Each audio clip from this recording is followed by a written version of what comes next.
उत्तर प्रदेश के कौशल विकास राज्य मंत्री कपिल देव अग्रवाल के कथित उत्पीड़न के चलते मुजफ्फरनगर से पलायन की घोषणा करने वाले प्रमुख उद्यमी सत्यप्रकाश रेशु अभी पलायन नहीं करेंगे। उन्होंने कहा कि समाज के दबाव के चलते उन्होंने अपना फैसला फिलहाल स्थगित कर दिया है। आपको बता दें कि मुजफ्फरनगर के प्रमुख उद्यमी और रेशु एडवर्टाइजिंग के मालिक सत्यप्रकाश रेशु ने शुक्रवार को एक प्रेस कॉन्फ्रेंस आहूत की। इसके बारे में एक पोस्टर भी जारी किया जिसमें आरोप लगाया कि उत्तर प्रदेश सरकार के राज्य मंत्री कपिल देव अग्रवाल के पिछले 15 साल से चल रहे उत्पीड़न से त्रस्त होकर वो मुजफ्फरनगर से पलायन करने के लिए मजबूर हो गए हैं और शुक्रवार को प्रेस कॉन्फ्रेंस के बाद परिवार सहित मुजफ्फरनगर से पलायन कर देंगे। रॉयल बुलेटिन ने आज सुबह ये खबर प्रमुखता से प्रकाशित की तो जिले से लेकर लखनऊ तक हंगामा मच गया। आज सत्यप्रकाश रेशु ने पत्रकारों से बात करते हुए कहा कि पिछले 15 साल से मंत्री कपिल देव अग्रवाल उनका लगातार उत्पीड़न कर रहे हैं, जिसके चलते वे पलायन का फैसला करने के लिए मजबूर हुए हैं। जी बताइए, एक पोस्टर आपने जारी किया था, क्या कुछ मामला? मैंने निश्चित रूप से एक पोस्टर जारी किया था कि माननीय मंत्री कपिल देव जी एक बड़े ही संवैधानिक पद पे हैं और उन्हें मुजफ्फरनगर के प्रोग्रेस में हमें सहयोग करना चाहिए, न कि छोटी छोटी बात के लिए उत्पीड़न करना चाहिए। लेकिन समाज के कुछ लोगों ने आज आके ये कहा कि इस प्रेस को आप पोस्टपोन कर दें और यदि उसके बावजूद भी समाज के लोगों की बात वो नहीं मानते तो फिर दोबारा से आप अपना पलायन यहाँ से कर सकते हैं। नौबत क्या पड़ी? पलायन की नौबत इसलिए पड़ी कि वो हमारी छोटी छोटी बातों में, टेंडर में, होर्डिंग हटवाने में, व्यापार को तोड़ने में और बहुत सारे लोगों को यहाँ भेजने में तरह तरह की ऐसी बातें करते हैं जो उस संवैधानिक पद पे किसी भी सूरत में उन्हें शोभा नहीं देती। आप कह रहे 15 साल से उत्पीड़न कर रहे हैं, आपने आज तक कानूनी कार्रवाई क्यों नहीं कराई इनके खिलाफ अगर ऐसा उत्पीड़न हो रहा है? समाज की एक ऐसी परंपरा है कि यदि समाज के लोगों के माध्यम से उस उत्पीड़न को निपटा लिया जाए या स्वयं सह लिया जाए, और एक पुरानी परंपरा है छोटी लाइन के सामने बड़ी लाइन खींच दी जाए, तो आज भी तक हम यही करते आए और आज भी हमने यही करा। तो बड़ी लाइन खींचने की तैयारी है? पूरी तैयारी है। अगर बात नहीं मानी जाती, सुलह नहीं होती, तो फिर अगला कदम क्या होगा? यदि सुलह नहीं होता है तो जैसा मैंने अभी कहा कि हम बड़ी लाइन निश्चित रूप से उनके समक्ष खड़ी कर देंगे। क्या 27 से पहले कुछ बड़ा गेम खेलने का इरादा है किसी के साथ मिलकर?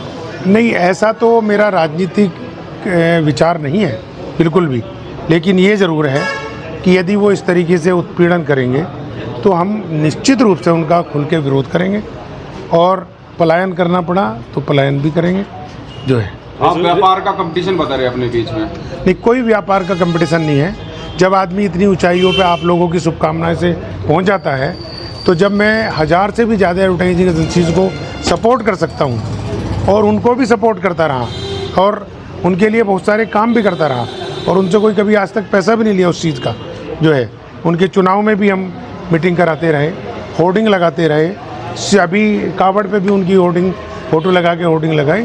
तो ये हमारी व्यवहारिकता बनती है कि यदि हमारे बीच का कोई व्यक्ति इतने ऊंचे पद पे है तो उसको आप लोगों के माध्यम से और समाज के माध्यम से जागरूक जरूर करा जाए कि भाई तुम गलती कर रहे हो, जाग जाओ। सिंचाई विभाग से जुड़ा हुआ आपने मामला बताया था, क्या पूरी उलझन है, क्या उनमें हस्तक्षेप कर रहे हैं मंत्री? मैंने आपको बताया कि एक टेंडर बिना वजह की 21 तारीख का था, हमारा 23 तारीख का टैक्स जमा था, उन्होंने वो पोस्टपोन कराया।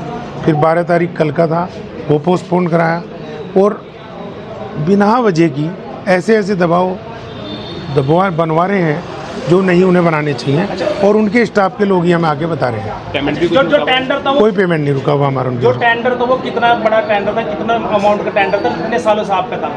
ये लगभग हमारे पे एडजेक्ट ईयर तो मुझे मालूम नहीं, पर काफ़ी लंबे समय से हम बिड के माध्यम से, मतलब ऑक्शन के माध्यम से लेते आए हैं और इस बार भी हमने आमंत्रित करा था मंत्री जी को। पहले कितने में था वो? मुझे ऐसे अमाउंट याद नहीं इस टाइम। सत्यप्रकाश रेशु ने बताया कि आज सुबह रॉयल बुलेटिन में ये खबर चलने के बाद समाज के जिम्मेदार लोगों ने उनसे संपर्क किया और उनसे कहा कि समाज के जिम्मेदार लोग मध्यस्थता करके दोनों के बीच का विवाद समाप्त करा देंगे। इसलिए वो आज की प्रेस कॉन्फ्रेंस स्थगित कर दे। रेशु ने बताया कि उन्होंने प्रेस कॉन्फ्रेंस स्थगित करने से तो इनकार कर दिया था, लेकिन समाज की बात का सम्मान करते हुए समाज के फैसले की प्रतीक्षा करेंगे। उन्होंने बताया कि आज शुक्रवार को ही समाज के जिम्मेदार लोग दोनों पक्षों को बैठाकर समझौता करने का प्रयास करेंगे, जिसके चलते फिलहाल उन्होंने पलायन का फैसला टाल दिया है। लगाया प्रेस वार्ता की चेतावनी भी दी, आपने एक प्रेस वार्ता की भी है, अब दूसरी प्रेस वार्ता है, क्या है ये मामला? मंत्री पे आरोप हुआ। इसका संक्षिप्त में ये उत्तर है कि समाज के कुछ प्रबुद्ध लोगों के द्वारा बीच में आने से एक मीटिंग तय कर दी गई है और आशा है इसका समाधान उस मीटिंग में निश्चित रूप से हो जाएगा, ताकि हम भी और वो भी दोनों लोग अपना अपना काम करेंगे और मुजफ्फरनगर की प्रगति में चार चांद लगेंगे। आपने अभी कहा है कि 15 सालों से लगातार जो यूपी सरकार में मंत्री कपिल देव अग्रवाल वे आपका शोषण कर रहे हैं, क्योंकि आपकी भी एक एडवर्टाइज कंपनी है, उनकी भी एक एडवर्टाइज कंपनी है। किस चीज का शोषण है वो बताइए जो आज मैंने आपको बताया कि ये सब बातें हो चुकी हैं और जब समाज के लोग बीच में आ जाते हैं तो हमारी ये जिम्मेदारी बनती है कि उनकी बात को हम सम्मान दें और उस बात का इंतजार करें जो समाज के लोगों ने तय करी है। सतपाल रेशु जी, क्या दबाव की वजह से पलायन का प्रोग्राम कैंसिल किया गया है? प्रेस वार्ताओं में ना बोलने का आप प्रेस वार्ता कर रहे हो, कुछ बोल नहीं रहे हैं, कारण क्या है बताइए। देखिए, कोई दबाव किसी ने नहीं दिया, लेकिन एक पढ़े लिखे होने के नाते ये मेरी जिम्मेदारी बनती है कि समाज की बात को सर्वोपरि रखते हुए, सम्मान की निगाह से देखते हुए इस समाज को आगे बढ़ाने में महत्वपूर्ण भूमिका निभाएं। समाज के लोग, समाज के जैसे सुरेंद्र अग्रवाल जी हैं, प्रमोद मित्तल हैं, अंकुर गर्ग हैं, IIA के अध्यक्ष हैं पवन जी, और अपने कुंज बिहारी अग्रवाल जी हैं, और बहुत सारे लोग। पहले इन लोगों से आपकी बात नहीं हुई थी क्या? आपने बताई नहीं थी अपनी समस्या मंत्री कपिल देव अग्रवाल को लेकर? ये बात इन सब लोगों को नहीं बताई गई थी, केवल एक दो लोगों को बताई गई थी, और जब समस्या का समाधान नहीं हुआ तो मैं ये स्टेप उठा रहा था। समस्या का समाधान हो गया है? मैंने बताया ना कि समस्या का समाधान अभी नहीं हुआ है। रेशु जी, क्या इसमें राजनीतिक रंग समझा जाता है? बिल्कुल नहीं। क्या आप चुनाव लड़ेंगे 2018 कपिल देव के सामने? नहीं सर, नहीं, बिल्कुल कोई चुनाव लड़ने का इरादा अभी तक तो नहीं है। अच्छा, अगर आप जो आप कह रहे हैं समाज के लोगों से बातचीत चल रही है, कि अगर उसमें कोई ठोस कदम नहीं निकलता तो निर्णय क्या होगा?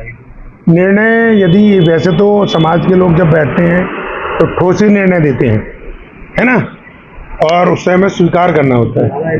और यदि नहीं किसी कारण से निकला, ठोस निर्णय नहीं निकला, तो फिर दोबारा से रणनीति तय होगी, आप लोगों को बुलाया जाएगा, सम्मान दिया जाएगा, बताई जाएगी बात। ठीक है। तो वहीं दूसरी तरफ राज्य मंत्री कपिल देव अग्रवाल ने बताया कि सत्यप्रकाश रेशु के आरोप गलत हैं। उन्होंने उनके विरुद्ध कोई उत्पीड़न की कार्रवाई नहीं की। श्री अग्रवाल ने बताया कि सत्यप्रकाश रेशु को सिंचाई विभाग का टेंडर मिला था। 31 मार्च को उसकी समय अवधि पूरी हो गई थी। इसके बाद उन्हें अपने होर्डिंग हटा लेने थे, जो उन्होंने नहीं हटाए। उन्होंने बताया कि सामान्य व्यवसाय के लोगों ने वहां शिकायत की थी, जिसके बाद सिंचाई विभाग ने सत्यप्रकाश रेशु को टेंडर की अवधि पूरी हो जाने के बाद अपने होर्डिंग हटाने के लिए कहा था। इन्होंने नहीं हटाए तो दूसरी बार फिर नोटिस जारी हुआ था, लेकिन समान व्यवसाय से जुड़े होने के कारण ये उन पर अनगरल आरोप लगा रहे हैं। मंत्री ने कहा कि उन्होंने रेशु का कभी कोई उत्पीड़न नहीं किया। इनके आरोप पूरी तरह से निराधार है। हर न्यूज अपडेट के लिए डिस्क्रिप्शन बॉक्स में दिए हुए लिंक से ज्वाइन करें रॉयल बुलेटिन का व्हाट्सएप ग्रुप और पाएं हर खबर सबसे पहले अपने व्हाट्सएप पर। अपने आसपास की खबरों के लिए सब्सक्राइब करें रॉयल बुलेटिन और इस वीडियो पर कमेंट के जरिए अपनी राय देना ना भूलें।